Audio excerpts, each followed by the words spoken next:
দাঁতে হয়তো প্রচণ্ড ব্যথা, আর সেই জায়গাতে ডাক্তার বলে দিয়েছে বারবার জিভ লাগাতে না, কিন্তু দেখা যায় সেই সময় বেশি জিভ ওই দিকে চলে যাচ্ছে, আর নিজেরাই নিজেকে বারবার বলতে থাকছি যে উফ, আমার সাথে যে কি হয় না বারবার। কিন্তু জিভ তো কেউ নিয়ে যাচ্ছে না, নিজেই নিয়ে যাচ্ছি।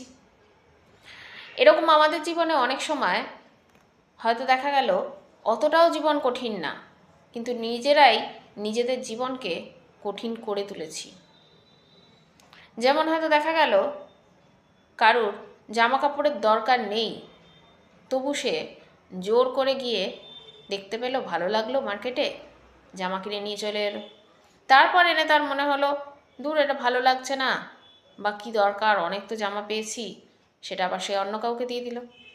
তার হয়তো আবার ভালো লাগলে না, চেঞ্জ করতে গেল, এই নিয়ে একটা বিশাল সমস্যা ওই জামা কাপড়ের পেছনেই লেগে থাকলো। সোনা গয়না সেই মুহূর্তে হয়তো দরকার নেই, তবু তার মনে হয়েছে খুব ইচ্ছা করছে, গয়নার দামটা একটু কমেছে, যাই গিয়ে কিনে আনি। কিনে হয়তো আনলো, তারপর তা পছন্দ হলো না হোক, অথবা এনে মনে হলো হোক যে কি দরকার ছিল, আগেরগুলোই বা কখন পরবো, এটাই বা কখন পরবো, কোথায় আর যাচ্ছি, কাকেই বা দেবো, হাজার একটা ভাবনা ওই বিষয়টাকে নিয়ে গড়ে তোলে। এমন প্রচুর মানুষ আছে আমাদের আশেপাশে, আমিও দেখি, আপনারাও দেখতে পান।